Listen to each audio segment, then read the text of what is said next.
recording. Okay, so I would like everybody to tune in up here so you can kind of receive this information even if you're not at this stage. We are going to print using this,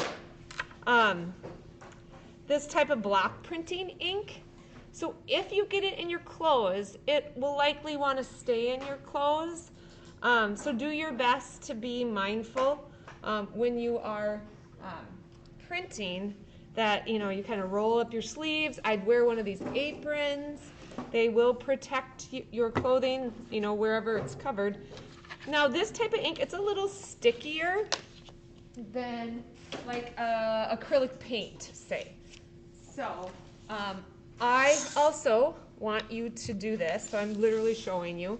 Cover your workspace with newspaper. You'll find it in that back corner under the window so that you will be having easy cleanup. I'm just going to do one sheet. I also, in the back window, back there on that cabinet where you were picking up your equipment for carving, I have a pile of paper. You will want to create what's called a series of prints. So take, you know, anywhere between 5-6 sheets of paper, because I would like to see you print at least minimum 4.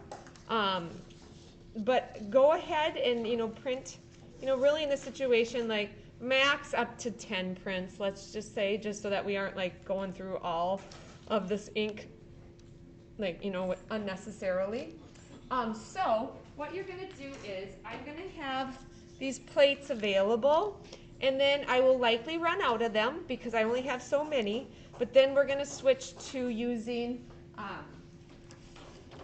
well, I have some better lunch trays, and these like legit, like the blue ones I bought, but the ones over here in the sea, I don't know how long I have to wait to get them because I guess the new lunch trays arrived in culinary, and so these ones are going to be donated to, well, I requested 32 of them because I always have 32 of you.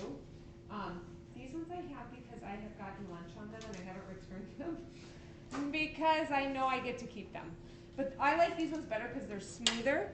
So I think I will go ahead and show that way of doing it just because that's more likely the way that you all will end up getting to roll out your ink. So you're going to need one of these. This is a brayer, and this is going to cover your plate with ink. I'm kind of excited. This is a former student's plate, and you can see they did multiple colors. They kind of hand inked it, and I will make that available to you as well. And maybe tomorrow I could kind of show how to do that. But I'm excited to see this print. I haven't seen it in several years, so I'm going to use it as an example for inking up my plate, and then I'll show you how to then hand print. And then you will set your station up to look very similar to this at your spots. So you will also need, and I'll have some by this, we'll only open one jar at a time, but I have a few jars of the block printing ink. And so you'll need to use a knife to kind of scoop it out. Now this says lift and peel, but it is so, they don't give me much of a edge. Okay, there, I got it to peel up. Okay, let's see here. All right.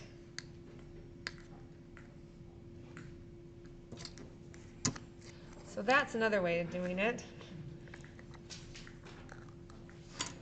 All right, and if you get this on your hands, you will be able to wash it off. So just reassuring you there. But if you get it on your sweatshirt, you might not be able to get it out. It's a lot like paint.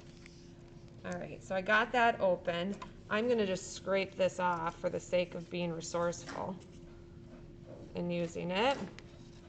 Okay, so let me first point out this first thing that happened to me My hands have ink all over them.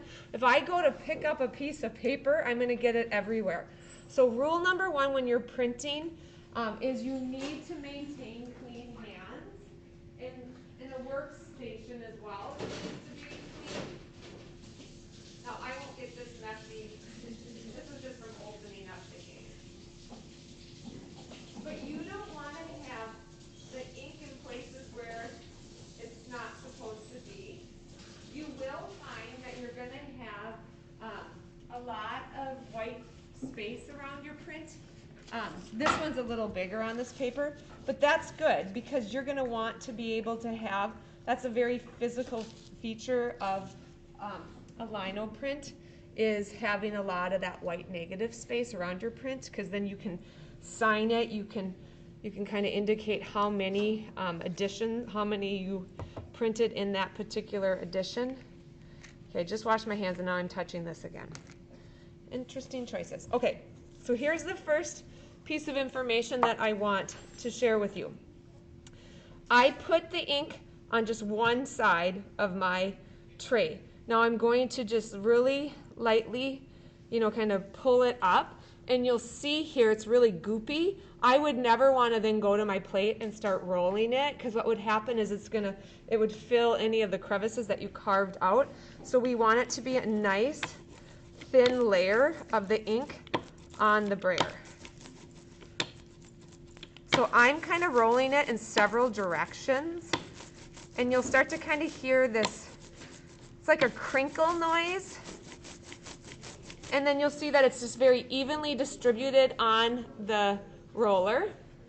Then what I'm going to do is I'm going to start inking up my plate, and here you will see it's going to require a lot of back and forth, and you want to do this in a fairly timely fashion so that the ink doesn't dry, because then you're going to have a harder time getting it from the plate to your paper. This is also a different material of the lino plate. This one is not as hard and plasticky. It's a little more of like a cork board, so it's a little more porous and it's absorbing the ink a little bit more. So sometimes that first print you're going to find is going to require more ink. You're also going to become more informed about your particular plate as you print.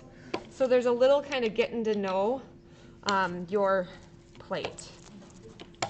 And that's why it takes kind of several attempts to get to where you're hoping to be with your prints. All right, so I can tell where I need more ink.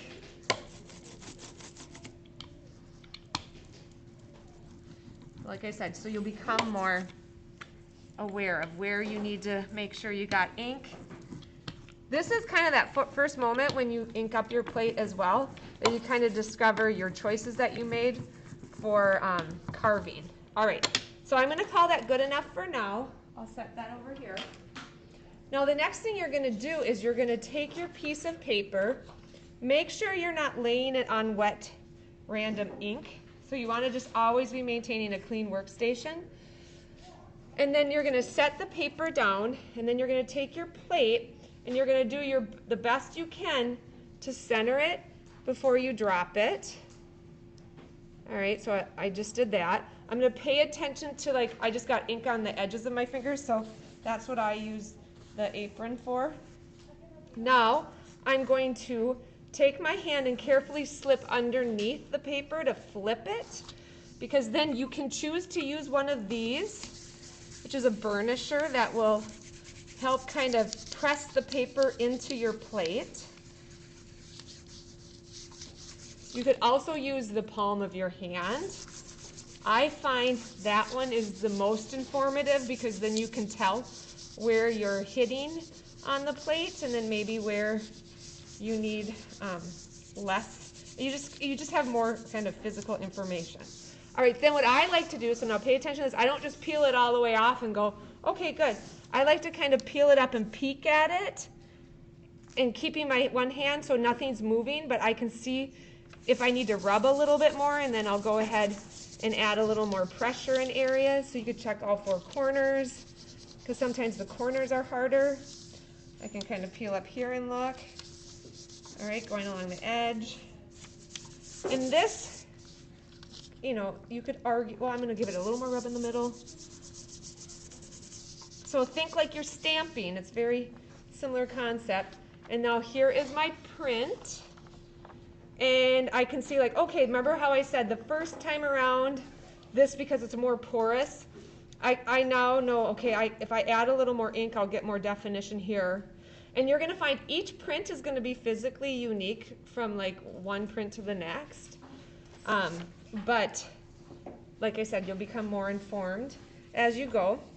Then I'm going to make this drying rack, I'll clear it off and kind of have it setting in an easily accessible place so that you can then stick your prints in there to dry overnight. And then tomorrow you can sign them. And then eventually what the signing would look like would be you would take a pencil and you would write, let's say I'm doing like a series of, let's say 100. Let's say I'm going to print this 100 times. I'd go 1 out of 100. You know, I could title it. I'll just title it Flight. And then I would sign it, which her name was Mara. I can't remember her last name. But anyway, so you would do the how many you printed here, and we'll revisit this again. Then the titles here, and then the signature goes there. So that's about how long it takes to print one of them. And then you will continue to do that until you can print up to a max of 10. But I do want to also give you some, like especially for people who finish a little sooner, I'll give you some other ideas of what you can do to add color, even mixing inks, but we'll talk about that tomorrow. So we'll just make sure people kind of understand just this basic straightforward technique first, and then we can kind of get like add more creative options for folks who get done sooner. If you're still carving, do not feel rushed. You have time. And anything else to add? I don't believe so.